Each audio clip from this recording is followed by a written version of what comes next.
Halo teman-teman, selamat sore. Sampai berjumpa kembali dengan saya Daniel dalam catatan Daniel. Dan teman-teman, dalam video kali ini kita akan coba membahas tentang eh, bagaimana cara kita membandingkan antara saham yang membagi dividen dan saham yang belum pernah bagi dividen.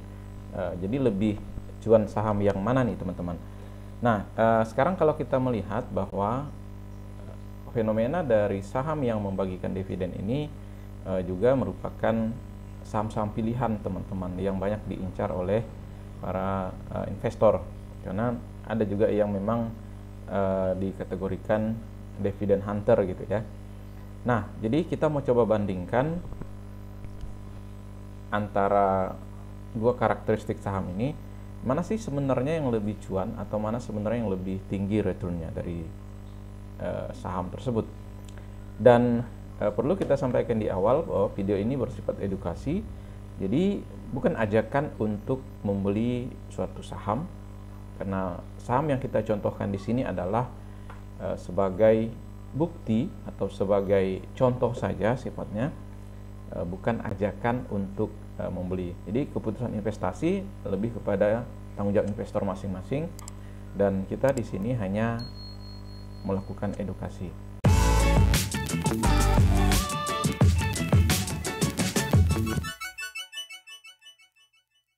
Jadi ada salah satu quote yang menarik dari Peter Lynch, adalah know what you own and know why you own it. Jadi ketahui apa yang kamu miliki dan ketahui mengapa kamu memilikinya. Jadi kurang lebih seperti itu teman-teman. Jadi ketika kita ingin membeli suatu saham, maka jelas bahwa kita harus mengetahui apa yang kita miliki dan kita wajib mengetahui alasan dibalik kita membeli saham tersebut. Kurang lebih seperti itu teman-teman makna dari quote ini.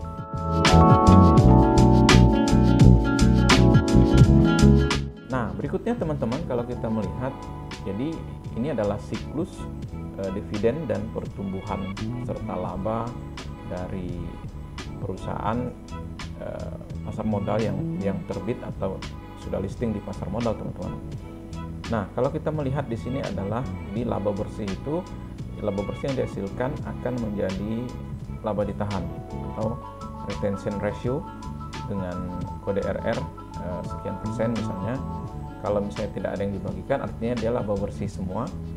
Jadi ketika nanti diberikan dividen, maka namanya itu adalah dividen payout ratio. Nah, kemudian setelah dibagikan dividen, maka dia akan menjadi kembali pada laba ditahan. Nah, artinya selisih antara laba bersih dengan dividen payout ratio itu adalah laba ditahan. Nah, jadi teman-teman, kondisinya adalah pada saat perusahaan memperoleh laba bersih hanya ada dua kemungkinan, yaitu dibagikan kepada investor atau diinvestasikan kembali untuk ekspansi bisnis dalam bentuk laba ditahan. Nah, dengan demikian semakin tinggi rasio pembagian dividen atau DVR-nya, maka semakin rendah pula rasio laba ditahan atau RR-nya atau retention ratio-nya. Jadi jika retention ratio-nya ini rendah, maka ketersediaan modal untuk melakukan ekspansi bisnis juga akan semakin kecil atau peluangnya semakin berkurang. Sehingga hal ini akan berdampak pada ekspektasi pertumbuhan atau expected growth yang juga tentunya berbanding searah, yaitu lebih rendah.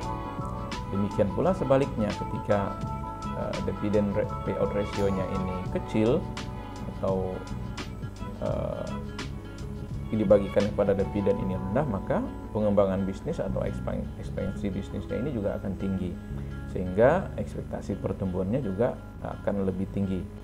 Maka rumus matematika dari expected growth ini adalah RR dikali ROE. Jadi RR itu adalah retention ratio, kemudian ROE itu adalah return on equity. Nah, kalau kita bandingkan, jadi lebih cuan mana sih saham yang membagikan dividen atau yang nggak pernah bagi dividen? Nah, dengan demikian dapat kita buktikan sebenarnya hal ini dengan melakukan simulasi pada beberapa saham dengan karakteristik berbeda. Jadi rumus matematika di expected growth tadi adalah RR kali ROE. Nah, jadi kalau kita asumsikan di sini adalah suatu saham membagikan dividen kepada investornya yaitu sebesar 70% dari laba ditahan. Kemudian kita asumsikan dengan rasio ROE-nya itu adalah 20% atau ROE-nya 20%. Maka ekspektasi pertumbuhan dapat dihitung sebagai berikut, teman-teman. Jadi retention return-nya itu adalah retention ratio sama dengan 100% dikurangi DPR. Misalnya tadi 70% membagikan rasio, maka retention rasionya ini adalah 30%. Nah, jadi untuk menghitung expected growth ini kita sudah mengetahui ROE tadi 20%, RR-nya juga sudah, retention ratio-nya. Maka expected growth-nya itu adalah hasilnya adalah 6%. Nah, maka teman-teman ketika kita menghitung ini, kita sudah tahu jadi ekspektasi pertumbuhan dari suatu saham ini adalah 6%. Oke. Nah, sekarang kita akan coba membandingkan. Nah, jadi ini teman-teman di baris horizontal ini adalah dividend payout ratio dan ini adalah return on equity. Jadi kurang lebih kita asumsikan bahwa ini porsi pembagian dividen kepada investor. Sedangkan ini adalah ROE-nya, persentasenya, dan ini adalah expected growth-nya atau pertumbuhannya. Nah, maka teman-teman ketika kita melihat di sini misalnya ROE dari perusahaan tersebut adalah 10%. Jadi dividen yang dibagikan adalah 25%. Maka expected pertumbuhan itu adalah 7,5. Kalau semakin tinggi pertumbuhannya yang kita inginkan, maka perusahaan tersebut akan semakin rendah dalam membagikan dividen kepada investor. Nah, kurang lebih seperti itu teman-teman. Jadi maka perusahaan yang membagikan labanya itu atau dividen 100%, maka expected growth-nya itu jadi 0% jadinya. Karena kalau kita lihat maka hasil dari perkalian antara sekian persen ROE tadi dengan expected growth-nya ini atau DPR tadi atau retention ratio-nya tadi jadi 0 juga kalau semuanya dibagikan. Artinya tidak ada harapan pertumbuhan di situ atau pertumbuhan yang diharapkan. Nah, beda cerita misalnya ketika ROE-nya tinggi, perusahaan tersebut misalnya dibagikan sebesar 50%, maka expected growth-nya itu adalah 15%. Jadi perusahaan juga akan memberikan semacam penjelasan ini kepada setiap pemegang saham atau investor. Nah, jadi teman-teman kesimpulannya adalah semakin rendah dividend payout ratio maka akan menghasilkan pertumbuhan yang semakin tinggi. Jadi hubungan ini adalah negatif atau berlawanan arah. Sedangkan ROE memiliki hubungan yang positif, artinya semakin tinggi ROE maka semakin tinggi pula expected growth-nya. Maka jelas ketika kita melakukan analisis saham biasanya ROE ini juga menjadi pertimbangan kita dalam melakukan analisis fundamental saham. Nah, ROE ini sendiri teman-teman adalah return on equity, jadi seberapa besar tingkat pengembalian dari equity atau ekuitas atau modal dari perusahaan tersebut. Karena saham yang beredar itu adalah merupakan equity-nya si perusahaan. Oke, kita akan coba studi kasus pada beberapa saham teman-teman. Yang pertama kita akan melihat studi kasus pada Telkom yang mana dalam 5 tahun terakhir rutin membagikan dividen rata-rata antara 70 sampai 60 sampai 90% di rank angka itu. Jadi setelah kita lihat ROE-nya Telkom ini adalah bervariasi juga. Di tahun 2017 ini sebesar 23,85% dan dengan rata-rata ROE selama 5 tahun terakhir itu adalah 20%. Sedangkan untuk rata-rata dividend payout ratio-nya adalah 77%. Nah, maka rata-rata expected growth-nya ini untuk Telkom ini adalah 4,5% atau 4,5%. Dengan actual growth-nya ini atau CAGR dalam 5 tahun terakhir adalah 2,81. Maka jelas bahwa besar dividen yang dibagikan ini akan semakin memperkecil actual growth-nya atau CAGR dari saham tersebut. Nah, jadi kesimpulannya teman-teman, alokasi dividen tergolong besar yaitu 77% dengan 5 tahun terakhir dengan rata-rata pertumbuhan atau growth-nya itu sebesar 2,81%. Sebenarnya ini masih tergolong bagus teman-teman, ya, tidak terlalu jauh dari expected growth-nya tadi. Di awal perhitungan kita lihat expected growth-nya itu adalah 4,5 atau 4,5. Sedangkan di CAGR-nya ini adalah 2,81. Nah, artinya selisih ini yang kalau boleh dibilang ini yang kita harapkan, ini adalah deviasinya atau penyimpangan. Artinya ada sekitar 1%-an atau 1% lebih, atau dengan rasio capaian di sini teman-teman sekitar 62%. Artinya ini masih tergolong bagus. Nah, itu teman-teman kesimpulan studi kasus pada Telkom 2017 sampai 2021 datanya. Kemudian untuk studi kasus pada MDKA atau Merdeka Cooper Gold, ini saham yang bergerak dalam bidang pertambangan dan emas. Nah, setelah kita melihat teman-teman bahwa MDKA ini membagikan dividen ini 0% atau tidak pernah memberikan dividen dalam 5 tahun terakhir, dengan rata-rata ROE-nya itu adalah 12,6%. Jadi expected growth-nya itu adalah sama dengan ROE-nya tadi. Jadi rata-rata ROE adalah 12,69%. Nah, jadi setelah kita melihat bahwa actual growth-nya itu adalah dari revenue-nya teman-teman. Revenue ini setiap tahunnya itu ini yang kita hitung tadi teman-teman. Ini actual growth revenue atau pendapatannya, pertumbuhan pendapatan dari si MDKA ini adalah 43%.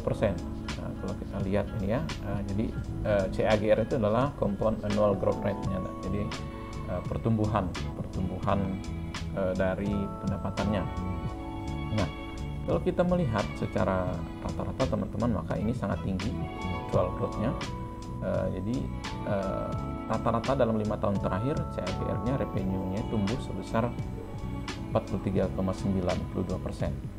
Dengan rata-rata dividen yang dibagikan itu 0% dan expected growth-nya itu 12%. Nah, jadi teman-teman kesimpulannya adalah alokasi dividen selama 5 tahun terakhir adalah 60% atau tidak membagikan dividen.